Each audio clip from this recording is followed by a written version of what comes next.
some of the specific statements in your testimony to try to get a better understanding of what evidence is necessary in order to get a conviction in these cases. And if I understand this correctly, there is no federal statute that specifically prohibits straw purchases. Is that correct? No, ma'am, there is a statute, but the statute doesn't carry significant jail time. And candidly, I mean, I had great success working with Preet Bharara and several administrations before his with the U.S. Attorney's Office in New York, and we used basic techniques. You arrest the people who are the bottom feeders, the lower people in an organization, and then you proffer them. You gather information. You utilize waivers of speedy presentment where you have somebody go do a delivery in the street to catch the next guy in the chain, have the straw buyer perhaps deliver the firearms to the trafficker and then arrest the trafficker. We didn't have those tools available to us in Arizona because the United States Attorney's Office wouldn't allow us to utilize waivers of speedy presentment before a magistrate. Proffers almost never happened. The basic investigative techniques that I used with great success in the Southern District of New York, Eastern District of New York, and elsewhere weren't being deployed in the District of Arizona.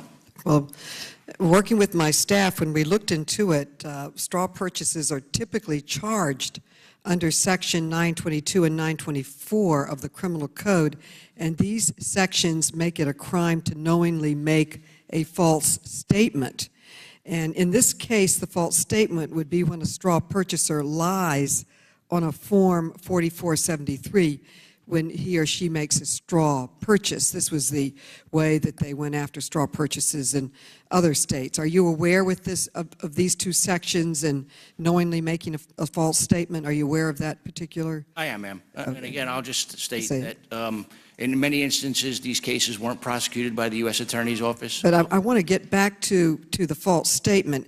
And what is the false statement they would make on such a form that they could use in prosecutions? Are you aware? Well, the most blatant one is that there's a box that you check whether or not you're purchasing the firearm for yourself. A straw purchaser clearly is not. They're buying that gun merely to deliver it to another person. The other lies would be sometimes people put false addresses. And getting back to your statement on the prosecutions, border state U.S. attorneys have complained that district court judges view these prosecutions as mere paper violations. And have you heard this criticism before? I have, and I agree with it. I think perhaps a mandatory minimum 1-year sentence might deter an individual from buying a gun. Some people view this as no more consequential than doing 65 and a 55. And the Justice